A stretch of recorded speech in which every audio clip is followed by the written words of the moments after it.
આગળ વધીએ સમાચારમાં તો અમદાવાદના બાવળાથી ગેરકાયદેસર ચાલતું એક કોલ સેન્ટર ઝડપાયું છે અને આ કેસમાં સેટેલાઇટ પોલીસ સ્ટેશનના પોલીસકર્મી વિરેન્દ્રસિંહ પઢેરિયાની ધરપકડ કરવામાં આવી છે।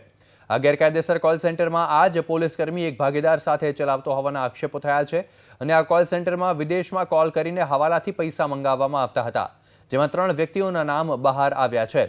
આ ગેરકાયદેસર કોલ સેન્ટરમાં કરોડો રૂપિયા હવાલા મારફતે આવ્યા હોવાનું પણ અનુમાન છે અને કોલ સેન્ટરથી અમેરિકાના અધિકારીઓને ફોન કરવામાં આવતા હતા અને ટેક્સની વિગતો મેળવવામાં આવતી હતી, ત્યારબાદ ધમકી આપી અને પૈસા પડાવાતા હતા।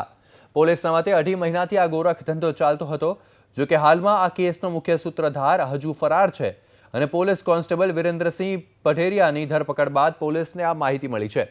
વહેલી સવારે બાવળા વિસ્તારમાં એસઓજીએ દરોડો પાડીને ગેરકાયદેસર કોલ સેન્ટર પકડી પાડ્યું હતું।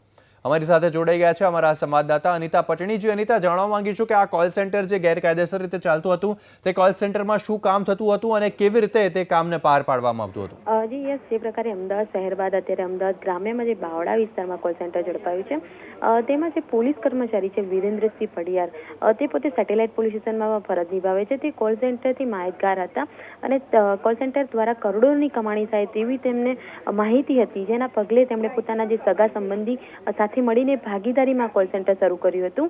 પોલીસ તપાસમાં છેલ્લા 1.5 માસથી આ કોલ સેન્ટર ચાલી રહ્યું હતું।